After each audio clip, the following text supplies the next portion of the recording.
Michel Bruno, j'ai 66 ans cette année, enfin bientôt, et je voudrais témoigner un petit peu de comment j'ai rencontré Dieu dans ma vie et qu'est-ce qui a fait que, vous voyez, un beau tableau derrière moi, entre parenthèses, parce que je me suis mis à peindre après cette rencontre. Alors, je vais repartir sur mon enfance. À l'âge de 9 ans et demi, j'ai perdu ma mère. Et à ce moment-là, j'ai rien compris parce que je pensais qu'il y avait que les personnes âgées qui mouraient. Et quand j'ai demandé autour de moi où était ma mère, on m'a dit qu'elle était au ciel et qu'il ne fallait pas que je pleure parce que sinon j'allais l'attrister. Donc ça aussi, ça a été un blocage parce que finalement, j'ai perdu des êtres chers dans ma vie et j'ai jamais réussi à pleurer. Et du coup, quand on me parlait que ma mère était au ciel avec Dieu, bien, je me disais c'est pas possible parce que si Dieu existait, ma mère serait pas morte. C'est pas le Dieu, c'est pas un Dieu qui est bon comme on n'arrête pas de dire. Pour moi, c'était un Dieu qui était méchant et en même temps inexistant. Et je souffrais et je cherchais toujours à avoir des réponses et j'avais pas de réponse auprès des personnes. Après, je me suis mariée et puis j'ai eu des enfants. Et sans arrêt, je disais tout le temps à mon mari, on n'est pas là pour boire, manger et dormir, il y a certainement quelque chose à faire, on n'est pas là sur terre pour rien, on a certainement une mission. Puis mon mari me disait mais non, des générations en génération, on est tous là sur terre, on a des enfants, des petits-enfants et la roue tourne. Et moi je me bloquais en disant tout le temps non, il y a autre chose, il y a certainement quelque chose et tout. Puis à un moment donné, une des personnes qui était là me dit et toi, est-ce que tu crois en Dieu ? Et là, d'un seul coup, j'ai ressenti quelque chose au fond de moi, mais très très dur, ça me prenait à la gorge. Et puis de les voir tout le temps dans la paix, dans la joie, et je sentais qu'ils avaient quelque chose que j'avais pas. J'ai dit non, moi je crois pas en Dieu, parce que ma mère est morte à 10 ans, si Dieu existait, ma mère ne serait pas morte. Et là, je me suis mise à pleurer. Alors que je ne m'attendais pas du tout à cette réaction. Et puis il me dit mais tu sais, tu peux pleurer, Dieu il récolte les larmes dans un vase d'or. Je me dis qu'est-ce qu'il me raconte et tout. Et puis j'ai pas arrêté de pleurer. Et puis je suis sortie et puis parce que je pouvais plus rester à table avec eux tellement ça m'avait touchée. Alors que c'était une phrase tout simple quoi. Et du coup je suis rentrée, on a terminé la soirée comme ça et je suis rentrée un peu perturbée et je me dis mais pourquoi j'ai pleuré, et de toute façon voilà, ma mère est morte. Enfin, je me suis fait plein de raisonnements pour me rendurcir de nouveau. Et puis 2 jours après, le copain me dit tu sais, la personne qui t'a posé la question, elle t'a offert un petit cadeau.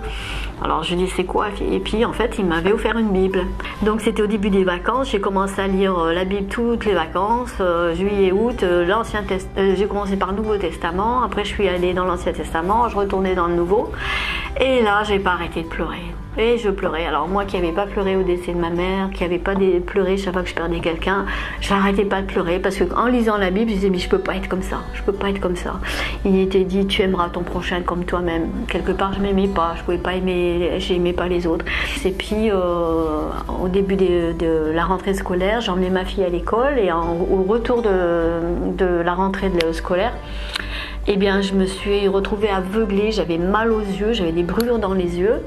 Et puis j'ai pas pu aller la récupérer à l'école parce que j'avais les yeux qui brûlaient, donc j'ai appelé mon mari, il est venu la chercher et puis on est allé sur l'ophtalmo et puis là du coup en espace de 2-3 jours j'ai les yeux qui ont gonflé, j'avais du pus dans les yeux et j'avais les yeux qui étaient percés. En fait c'était une kératite Apollo. Je me suis retrouvée aveugle avec des brûlures dans les yeux comme des grains de sable toute la journée, la nuit avec du pus.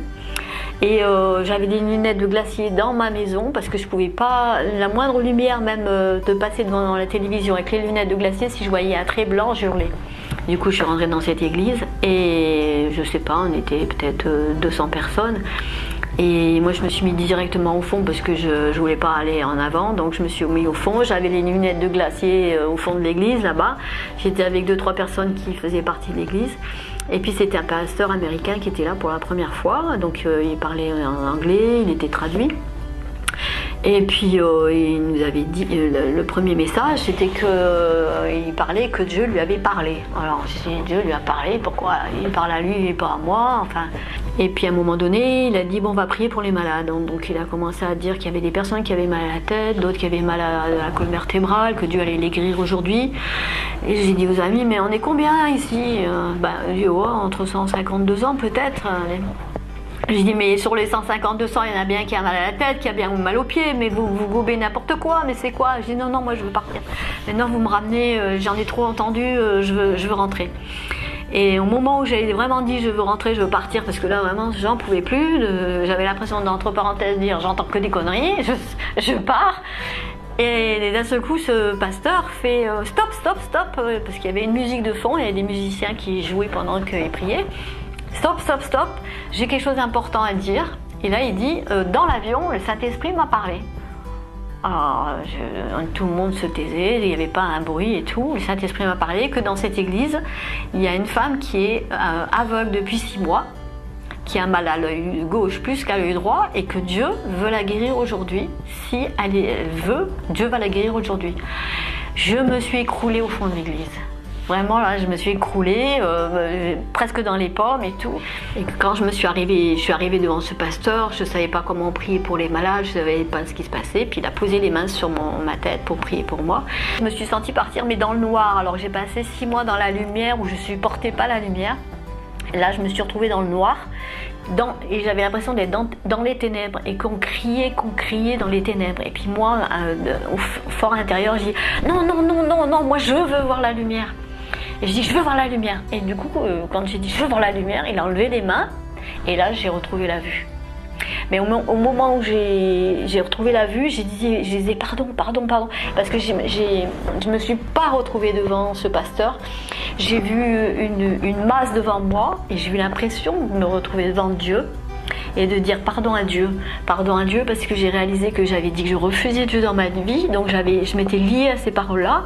Et au moment où j'ai demandé pardon à Dieu en disant pardon, parce que ça sortait tout seul, pardon, je me suis retrouvée devant Dieu et j'ai eu l'impression qu'à un moment Dieu partait, que je me suis retrouvée devant Jésus.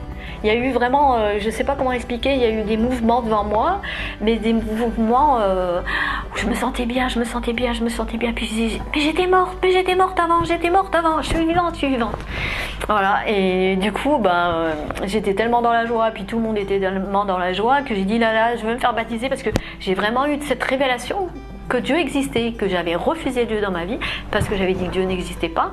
Et le fait d'avoir dit que je l'ai pas dit, je l'ai vécu, que Dieu existait, que du coup le dimanche d'après j'ai dit je veux passer par les eaux du baptême. Il y avait des baptêmes, donc je me suis baptisée le dimanche suivant. Je me suis rendu compte que pendant toutes ces années de souffrance, où j'étais tout le temps dans la déprime, j'étais toujours dans la tristesse, où j'aimais pas les gens, je m'aimais pas moi-même, supportais pas les gens, j'étais isolée, j'avais l'impression que personne me comprenait, que j'étais toujours à part. Et puis souvent je me disais je suis toute seule, bien que j'étais mariée, que j'avais des enfants, je me disais tout le temps que j'étais toute seule.